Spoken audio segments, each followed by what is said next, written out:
जर तुम्हालाही नवीन चॅनल सुरू करायचं आहे पण मनामध्ये भीती वाटते, व्ह्यूज येतील का, लोक काय म्हणतील, तर हा व्हिडिओ आहे तुमच्याचसाठी.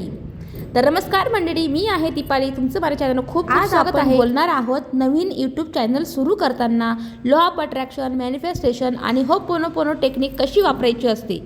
तर आज मी तुम्हाला स्टेप बाय स्टेप सांगणार आहे.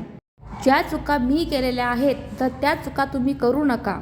कारण मी तुम्हाला मी पहिल्या चॅनलच्या विषयी सांगणार आहे. माझं पहिलं पण एक चॅनल आहे मंडळी, हे दुसरं चॅनल आहे. तर मी पहिल्या चॅनलवर काय चुका केलेल्या आहेत ते तुम्हाला मी या ब्लॉगमध्ये सांगणार आहे. हे बघा कसं असते माहिती आहे का, आपण जेव्हा यूट्यूब चॅनल खोलतो ना त्याच्याविषयी आपल्याला एवढं काही माहिती नसते.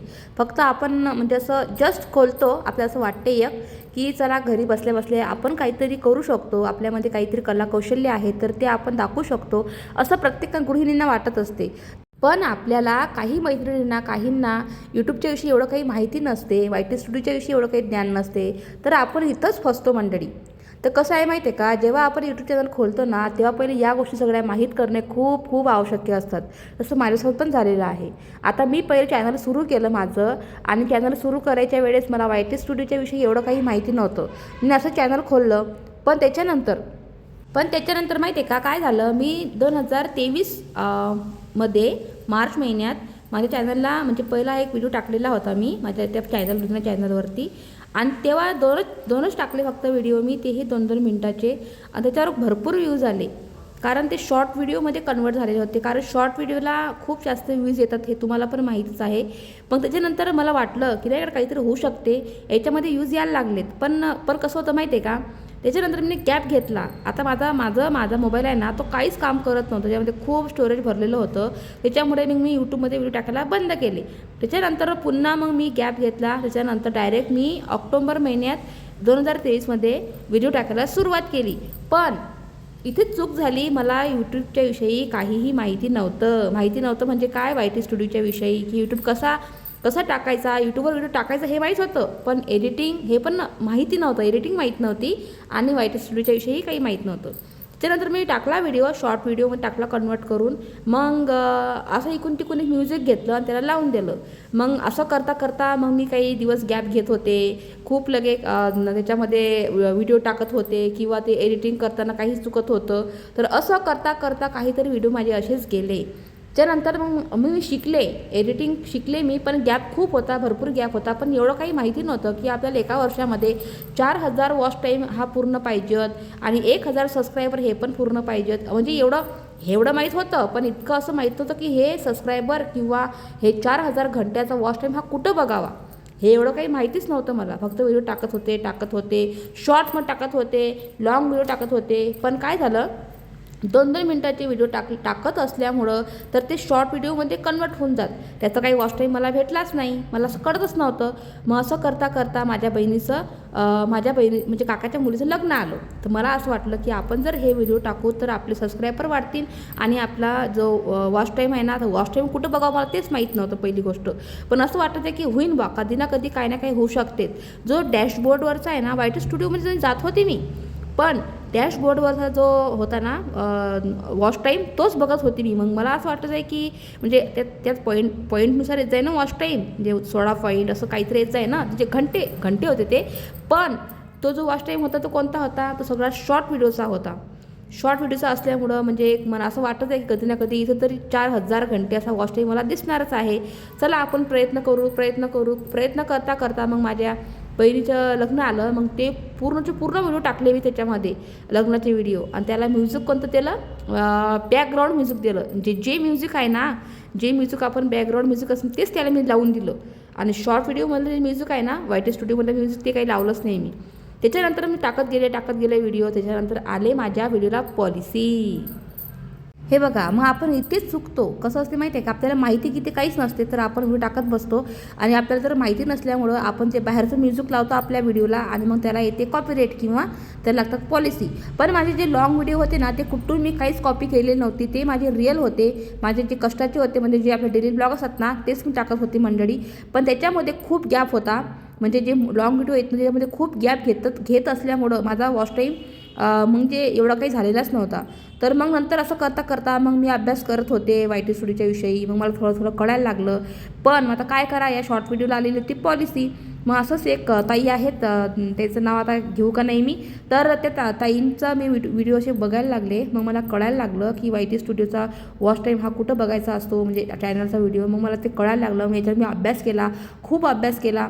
मग त्याच्यानंतर मग ताईला सांगितलं की ताईला पॉलिसी आलेल्या आहे. ताई म्हणत होत्या की पॉलिसी आली म्हणजे मग तुम्हाला ते व्हिडिओ एकतर प्रायव्हेट करून टाका, नंतर डिलीट करून टाका. तर असं करता करता मी काय केलेलं आहे, ते सगळे व्हिडिओ प्रायव्हेट करून ठेवले. आता असं आहे झालेलं माझं. तुम्हाला माझं एवढंच म्हणणं आहे की तुम्ही जेव्हा शॉर्ट व्हिडिओ टाकता ना, तर बॅकग्राऊंड म्युझिक बाहेरचं घेऊ नका. जे YT स्टुडिओमध्ये ते म्युझिक आहे ना, तेच त्याला लावा.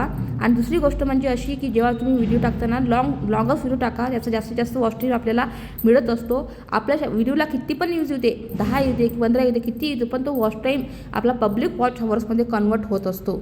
आता शॉर्ट व्हिडिओचा काय फायदा आहे, शॉर्ट व्हिडिओचे फक्त एवढेच फायदे आहेत, त्याने आपले सबस्क्रायबर भेटतात. आणि लॉंग व्हिडिओ जेव्हा तुम्ही टाकताना, त्या लॉंग व्हिडिओमध्ये आपल्याला वॉच टाईम भेटतो. आणि शिवाय आपल्याला जर सबस्क्राईब पण आपले जेन्युनली, म्हणजे जे सबस्क्रायबर आपल्याला भेटतात ना, ते एकदम रिअल असतात. आणि शॉर्ट व्हिडिओमध्ये जे कसे असतात, ते फीडमधले असतात. ते म्हणजे कसं, ते आपले लॉंग व्हिडिओ बघतात की नाही बघत हे थोडं आपल्याला माहीत राहते. तर असं आहे, शॉर्ट व्हिडिओ पण टाका, पण ते बी कसे, जेव्हा तुमचा लॉंग व्हिडिओमधून जेव्हा तुमचे चांगला वॉच टाईम तुम्हाला मिळाला, तेव्हा तुम्ही शॉर्ट व्हिडिओ टाकू शकता. पण तुम्हाला एक आयडिया पाहिजे आपल्याला की शॉर्ट व्हिडिओमधून आपण लॉंग व्हिडिओमध्ये कसे कन्वर्ट करू शकतो आपल्या सबस्क्रायबरना, ते एक आपल्याकडे आयडिया पाहिजेत. पण आता मला YT स्टुडिओची सगळी काही माहिती आहे, मी अभ्यास केला. तर म्हणून मला असं वाटते की ज्या चुका मी केलेल्या आहेत, चुका तुम्ही करू नका. पहिले माझं आता एक चॅनल आहे माझं, ज्यावर मी काही काम करत नाही मंडळी. त्याच्यावर भरपूर सारे सबस्क्रायबर आहेत माझे, आणि त्याच्यावर वॉच टाईम पण 500 झालेला होता. पण आता मी त्याच्यावर काम काही करत नाही, कारण मला असं वाटते की नको, पुढं चालून मी बघेन त्याच्यावर काम करायचं किंवा नाही करायचं. पण मी आता या चॅनलवर खूप फोकस करणार आहे. तुम्ही बघू शकता, या चॅनलवर माझे 13 सबस्क्रायबर आहेत. पण माझे व्ह्यूज खूप चांगल्या प्रकारे आहेत. असू दे 13 असू दे 10 असू दे व्ह्यूज, मला काही फरक पडत नाही. पण कमीत कमी मला तेवढे तर आहेत ना व्ह्यूज, त्याच्याविषयी मी ग्रेटफुल आहे. कधी ना कधी माझं चॅनल पण ग्रो होणार आहे, हे मला माहीत आहे. आपल्या मनात जर आत्मविश्वास असताना मंडळी आपण काही बी करू शकतो. फक्त एवढं आहे, मला जर पहिल्या चॅनलच्या विषयी जर मला YT स्टुडिओच्या विषयी जर एवढं काही ज्ञान असतं ना, म्हणजे सगळ्या गोष्टी जर माहीत असत्या, तर आतापर्यंत माझं चॅनल आहे ना मोनेटाईज झालेलं असतं. पण असं देर आहे दुरुस्त आहे. पण आता खूप प्रयत्न करणार आहे मी, आणि माझ्यामध्ये तेवढा एक आत्मविश्वास आलेला आहे की मी करू शकते. तसं तुम्ही पण करू शकता मंडळी. जेव्हा तुम्ही YouTube चॅनल खोलताना पहिले पूर्ण अभ्यास करा सगळ्या गोष्टीचा. आणि सध्या आता मोटिवेशन चॅनल खूप ट्रेंड सुरू आहे, तुम्ही त्याच्यामधून बी करू शकता. म्हणजे तुम्हाला जे काही तुम्हाला माहिती असेल त्याच्याविषयी तुम्ही त्याच्यामध्ये तुमच्या चॅनल सुरू करू शकता. हे बघा, माझं एवढंच म्हणणं आहे की जेव्हा आपण चॅनल सुरू करतो ना, पहिले आपला माइंडसेट एक तयार करा मंडळी. सर्वात आधी लक्षात ठेवा, म्हणजे काहून माहिती आहे का, यूट्यूबवर सक्सेस आधी पहिले माइंडमध्ये होत असतो आपल्या, आणि मग रिॲलिटीवर दिसत असतो. तर माझं एवढंच म्हणणं आहे की तुम्ही चॅनल सुरू करताना ह्या गोष्टी लक्षात ठेवा आणि चॅनल सुरू करा. तुम्हाला अजून एक गोष्ट सांगायची होती मंडळी, जेव्हा आपण आपलं चॅनल ओपन करतो ना, पहिले एक गोष्ट लक्षात ठेवा, आपले जे नातेवाईक आहेत ना, त्यांना, नातेवाईक म्हणा, आपलं फ्रेंड सर्कल म्हणा, तुम्ही त्यांना चॅनलच्या विषयी प्लीज सांगू नका, किंवा व्हॉट्सॲपवर तुम्ही लिंक टाकू नका, किंवा ग्रुपवर टाकू नका. कारण सांगते मी तुम्हाला, लोक कसे करतात माहिती आहे का, एक आपलं हास्य म्हणून, म्हणजे हासा म्हणून ते व्हिडिओ बघतात. त्यांना वाटते याच्यात काहीतरी यांनी टाकलेलं असन, मग आपण यांना जसं हे करू. पण त्यात जर त्यांना काही चांगलं जर दिसलं ना, तर त्या व्हिडिओला ते लाईक पण करत नाही आणि सबस्क्राईब पण करत नाही. बरं जाऊ द्या, सबस्क्राईब करतील पण लाईक करणार नाहीत, आणि तुमचा व्हिडिओ मधामध्ये सोडून देतील. हे तुम्हाला सांगते मी, आता हे माझ्यासोबत झालेलं आहे म्हणून मी तुम्हाला सांगत आहे मंडळी. तर याच्यामुळे काय होते माहिती आहे का, जो आपला इम्प्रेशन असते ना यूट्यूबचं, ते इम्प्रेशन मग यूट्यूबला कसं वाटते माहिती आहे का, की यांचा व्हिडिओ, म्हणजे इम्प्रेशन आपलं हे यूट्यूबकडं एकदम बॅड जातो. त्यांना यूट्यूबला असं वाटते की यांचा व्हिडिओ एवढा खास नाही आहे, लोकांना याचा व्हिडिओ काही आवडत नाही आहे. त्याच्यामुळे यूट्यूब मग आपला हा व्हिडिओ दुसऱ्या लोकांपर्यंत पाठवतच नाही. तर मग आपलं जे इम्प्रेशन खूप डाऊन होत असते, आणि त्याच्यामुळं मग आपल्याला खूप गोष्टीला तोंड द्यावं लागतं. असं माझं पण झालेलं आहे. त्याच्यामुळं तुम्ही ज्या चॅनल सुरू करताना आपल्या कोणाला सांगायचंच नाही. जे तुमच्या घरात जे खूप विश्वास असतील त्यांना तुम्ही सांगू शकता. आणि त्याच्यानंतर हळूहळू का असो ना, थेंबत थेंबत थोडे साचे, तुम्ही हळूहळू का असं चला बा यूट्यूब खोलून आताच मला सक्सेस भेटेल असं कधीच होणार नाही. एक बिलीव ठेवा, एक मनामध्ये एक आशा ठेवा की नाही, होणारच आहे, माझं होणारच आहे. तुम्ही प्रयत्न करा मंडळी, यश तुम्हाला नक्कीच येणार आहे. आता माझे 13 सबस्क्रायबर आहेत. मला पण माझ्यावर खूप मोठा विश्वास आहे की मी माझं चॅनल खूप ग्रो करणार आहे. एक तुम्ही मॅनिफेस्टेशन करा, लॉ ऑफ अट्रॅक्शनचा आधार घ्या, होपोनोपोनो प्रेयर्स करा मंडळी. तुम्ही जेव्हा हे प्रेयर्स करताना या प्रेयरमध्ये खूप खूप ताकद आहे. तुम्ही जेव्हा ही प्रेयर्स करताना मनाभावे ती की निगेटिव्हिटी, चॅनलच्या विषयी भीती म्हणा, ज्या गोष्टी असतील त्या गोष्टी सगळे ही प्रेयर दूर करत असते. म्हणतात ना, आपण जेव्हा मनाभावे कोणाला तरी सॉरी म्हणतो ना मंडळी, तुम्ही कधीतरी फील केलेलं आहे का?